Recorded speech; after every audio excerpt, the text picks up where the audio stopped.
हमारी प्रत्याशी बहुत ही आदरणीय हमारी बहन मीना रावत जी के नॉमिनेशन के इस शुभ अवसर पर हमारे बीच उपस्थित हमारे प्रदेश के पूर्व कैबिनेट मंत्री हमारे बड़े भाई डॉक्टर हरक सिंह रावत जी, मंचासीन हमारे आदरणीय बड़े भाई श्री वीरेंद्र सिंह नेगी जी, यहाँ पर शहर कांग्रेस कमेटी के सम्मानित अध्यक्ष भाई सूरज गिल्डियाल जी, भाई संजय फौजी जी और मंचासीन हमारी खिरसू ब्लॉक की निवर्तमान प्रमुख, बल्कि अभी तो उनको चार्ज भी मिल गया है, बहन भवानी गायत्री जी, और नामों की औपचारिकता को मैं सीमित करते हुए सभी हमारे पार्षद प्रत्याशी और उपस्थित हमारी कांग्रेस कमेटी के सभी पदाधिकारीगण, हमारी माताएं बहनें और मेरे युवा साथी, मैं सबसे पहले आप सबको और श्रीनगर की नगर निगम क्षेत्र की महान जनता को इस रूप में धन्यवाद देना चाहूँगा कि आप सब लोगों ने बड़े जोश खरोश के साथ मीना रावत जी को, कांग्रेस प्रत्याशी को जो समर्थन देने का ऐलान किया है, जो मन बनाया है, इसके लिए मैं आप सबको बहुत बहुत धन्यवाद देना चाहता हूँ। मैं बधाई देना चाहता हूँ बहन मीना रावत जी को कि उन्हें कांग्रेस पार्टी का प्रत्याशी बनाया गया है, और निश्चित रूप में जिस प्रकार से मीना रावत जी का राजनीति के प्रति जो लगाव रहा है, लोगों के सेवा के प्रति जो लगाव रहा है और पार्टी के प्रति जो निष्ठा रही है, ये उसी का परिणाम है कि जब सामान्य सीट थी तब भी हमारे जो वरिष्ठ यहाँ पर चौहान जी बैठे हैं मंच पर या नेगी जी बैठे हैं, सामान्य सीट होने पर भी हमारे वरिष्ठ लोगों का ये मत था कि मीना रावत जी सामान्य सीट पर भी हमारी प्रत्याशी होनी चाहिए। और आप सब जानते हैं कि ये सामान्य सीट से महिला सीट ये बाद में बदला गया। तो इसलिए जब सामान्य सीट पे वो पहली नंबर की चॉइस थी, तो इसलिए वो महिला सीट पर भी हमारी सबकी पहली पसंद है, और मैं इस रूप में बहन मीना रावत जी को बहुत बहुत बधाई देता हूँ। मेरे प्यारे भाइयों और माताओं, बहनों, मेरे साथियों, मीना रावत जी से मेरा रिश्ता ये है, राजनीति बात की बात है, लेकिन कई बार रक्षाबंधन के मौके पर मीना रावत जी ने मेरी कलाई पर राखी बांधी, और इस रूप में मैं उन्हें बहन मानता हूं। एक बार ऐसा भी हुआ कि मैं अपनी बहन के घर में नहीं जा पाया राखी बांधने, पर मीना रावत जी, पूनम तिवारी और राजेश्वरी रावत जी, ये तमाम हमारी बहनें, ये मंचासीन हमारी बहन बसंती जोशी जी और भट्ट बहन कहाँ है, हाँ वो है, तमाम और बहनें थी, ये दूसरी बहनें हैं, इन्होंने मुझे बुलाया। मैं अपनी बहन के घर पे नहीं गया, लेकिन इन बहनों के घर पे आया कि ठीक है मैं आपसे राखी बंधवाऊंगा। मेरा इनसे रिश्ता बहन का रिश्ता है, मेरा इनसे राजनीतिक रिश्ता इस रूप में है कि जब भी पार्टी को एक निष्ठावान कार्यकर्ता के रूप में आवश्यकता पड़ी, यहाँ पर हमने उन्हें याद किया और उन्होंने अपनी पूरी टीम के साथ, शिद्दत के साथ उस काम को अंजाम दिया। मुझे आज इस मौके पर इस बात को कहते हुए मैं कहना चाहता हूं, इस बात को कोई संकोच की बात नहीं है। राजनीति में, और राजनीति क्या सामान्य जीवन में भी, रिश्ते तीन तरह के होते हैं। इनसे रिश्ते की मैंने बात कर दी, लेकिन अन्य लोगों से भी जो आज हमारे साथ नहीं है, उनसे भी ये कहना चाहूंगा कि रिश्ते हमेशा तीन तरह के होते हैं। रिश्ता होता है मिठास, रिश्ता होता है खटास, और अगर इससे आगे बढ़ गया तो कड़वाहट। लेकिन गणेश गोदियाल के रिश्ते, चाहे किसी ने गणेश गोदियाल का साथ दिया हो, कांग्रेस पार्टी का साथ दिया हो और न दिया हो, मैंने हमेशा कोशिश की कि मेरे रिश्ते पहले तो मिठास के रहें,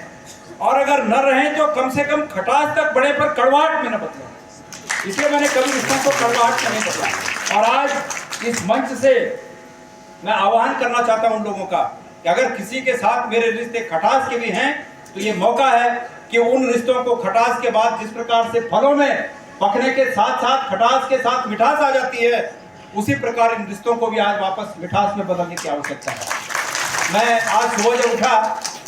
तो हमारे 2-3 प्रदेश के 2-3 निगमों का रिजल्ट आना बाकी था कि किसको टिकट मिल रहा है। तो मैंने उठते ही सुबह 5 बजे पहले फेसबुक चेक किया, तो फेसबुक में 4 साल पहले एक पोस्ट आज आई जिसमें मैं पूनम तिवारी जी के साथ किसी मोहल्ले में सभा कर रहा हूँ, और उसमें मैंने लिखा है, उस पोस्ट को करते हुए, उस फोटो को पोस्ट करते हुए लिखा कि बहन पूनम तिवारी ने नगर पालिका अध्यक्ष के रूप में अपने कार्य से और अपने व्यवहार से जो लोगों के मन में जगह बनाई है, ये सुनकर मुझे प्रसन्नता हो रही है कि हमारा चयन बहुत अच्छा था। मैंने ये लिखा उसमें। मैं आज उस बात को, क्योंकि वो 4 साल बाद फेसबुक में आ जाता है ना दोबारा, तो आज सुबह सुबह वो पोस्ट आई, और जब मैंने वो पोस्ट पढ़ी तो मैंने मन बनाया कि मैं पूनम जी को फोन करूंगा, और मैंने उन्हें फोन किया। हमारे बड़े भाई डॉक्टर हरक सिंह रावत जी साथ थे, हम साथ आए। मैंने उनसे विचार विमर्श किया और हम लोगों ने ये फैसला किया कि परिवार में अगर कोई रुष्ट भी है तो उसको मनाए जाने की कोशिश होनी चाहिए। मैंने फोन किया और मैंने कहा कि, मैंने हक से कहा, छोटी बहन के रूप में हक से कहा, मैंने कहा कि पूनम, गलती चाहे तुमसे हुई हो चाहे मेरे से हुई हो, नुकसान दोनों को हो गया है, मुझे भी हुआ और तुम्हें भी हुआ, लेकिन इस गलती को अब आगे मत बढ़ाओ। और इस सार्वजनिक मंच से मैं बहन पूनम से फिर एक बार निवेदन करना चाहता हूं कि इस लड़ाई में, ये लड़ाई आसान लड़ाई नहीं है। एक तरफ प्रदेश का सबसे भ्रष्ट मंत्री जिसने इस चुनाव को अपनी प्रतिष्ठा से जोड़कर और धन की शक्ति के आधार पर यहाँ का जो मतदान होगा उसको प्रभावित करने की चेष्टा रखते हैं, एक तरफ वो है और एक तरफ हम लोग हैं। क्या हमें दुख नहीं है कि पूनम तिवारी जी जो 5 साल के लिए चुनी गई थी, धन सिंह रावत जी ने मिनट मिनट में अपने मंत्री होने के प्रभाव के कारण अधिकारियों के द्वारा उनको परेशान किया, और 2 साल में, 2.5 साल में, जबकि नियम में नहीं है ऐसा। और मैं तो न्यायालय के फैसलों से भी सहमत नहीं हूं कि न्याय के लिए अगर न्यायालय में चला जाता आदमी, उसको वहां भी न्याय न मिले, तो मैं समझता हूं कि लोकतंत्र की उस अवधारणा पर गहरी चोट है ये। तो ऐसे मौके पर हम सबको एक होने की आवश्यकता है। आज भारतीय जनता पार्टी के जो लोग इस रूप में अपने को छेड़ा हुआ महसूस कर रहे हैं, अपने को पीड़ित महसूस कर रहे हैं कि उनके हक को धन सिंह रावत जी ने उनके हक को छीन कर अन्य लोगों में बांटने का काम किया, जो इस रूप में महसूस कर रहे हैं, उन्हें याद आ रहा होगा कि गणेश गोदियाल इस क्षेत्र से 5 साल विधायक रहा, लेकिन गणेश गोदियाल ने कभी राजनीतिक प्रतिस्पर्धा के चलते और राजनीतिक मनोभावों से पूर्वाग्रस्त होकर कभी किसी का अहित नहीं किया। आज उन्हें जरूर याद आ रहा होगा। बतेरों ने कल, मैंने सुना कि अपने भाषणों में इस बात को कहा भी। तो मेरे प्यारे भाइयों, मैं श्रीनगर की जनता को, क्योंकि समय बहुत हो रहा है, हमें नॉमिनेशन के लिए जाना है, भाषणों के लिए तो मैं अब 20 दिन यही हूँ, मोहल्ले में आके भाषण करूंगा, मोहल्ले में आके भाषण करूंगा। मेरा आग्रह है डॉक्टर हरक सिंह रावत जी से। मैंने कल रात को उन्हें फोन किया और हम बैठकों में करीब 5-6 दिन से साथ थे। बैठकों में मैंने कई बार उनसे आग्रह किया, कल रात को भी मैंने आग्रह किया। आपने बड़प्पन दिखाते हुए आप यहाँ पर आए, हम सबकी ओर से आपका हार्दिक स्वागत है, अभिनंदन है। और कहते हैं ना कि मजबूती के साथ लकड़ी एक करके टूट जाती है, अगर अलग अलग रखो तो टूट जाती है, लेकिन अगर संगठन में है, इकट्ठा है, तो लकड़ी का गट्ठर टूटना आसान नहीं होता है। इसलिए हम सब लोग भाई साहब आपके साथ, आपके पीछे एक होकर हम आपसे निवेदन करते हैं कि नगर पालिका के इस चुनाव में आपने महत्वपूर्ण भूमिका अदा करके बहन मीरा रावत जी की जीत सुनिश्चित करनी है। मैं पुनः एक बार श्रीनगर की जनता से, जो पढ़ी लिखी जनता है, पूरे उत्तराखंड में इस बात की चर्चा होती है कि श्रीनगर के मतदाता पढ़े लिखे मतदाता हैं। मैं उन पढ़े लिखे मतदाताओं से अपील करना चाहता हूं कि सब वादों को बगल करके, सब राजनीतिक पार्टियों के बंधनों को बगल करते हुए, इसलिए मीना रावत जी को अपना आशीर्वाद दें कि अगर ऊपर से लेकर नीचे तक एक ही तरह के लोग हुए तो भ्रष्टाचार को गुणात्मक वृद्धि मिलेगी श्रीनगर में। लेकिन अगर मीना रावत जी जीते तो चूंकि ये कांग्रेस पार्टी से हैं और सरकार बीजेपी की है, तो इन्हें भी मौका नहीं मिलेगा कुछ गलत करने का, और सरकार की भी नजर रहेगी कि कोई गलत न करे। इसलिए आवश्यक है कि इस क्षेत्र में पूरे उत्तराखंड में कांग्रेस के प्रत्याशियों को जिताना जनता के हित में होगा, ताकि भाई ईमानदारी से सब काम हो सके। और सब बीजेपी का जीतेला तो भितरों का ना सिन मीटिंग सब चवट कर जाना थे ना, और हाँ एक दिन तुम खो जा रहा, तुम रह जा तब खो जा। तो ये जनता के हाथ में एक मौका है, ये जनता के हाथ में एक मौका है कि जनता, केंद्र की सरकार वही, राज्य की सरकार वही, और हमारी स्थानीय सरकार भी अगर वही होगी तो ये सब एक जुमा वाले लोग ये अंदर बैठकर चवट कर रहे हैं। अभी नगर पालिका में कितने भ्रष्टाचार हुए, अपने लोगों को चुन कर रजिस्टर्ड ठेकेदार बनाया जा रहा है, दूसरों के लिए रजिस्ट्रेशन बंद कर दिया गया। ये सब क्या है? अगर इस चीज से मुक्ति पानी है, अगर चाहते हो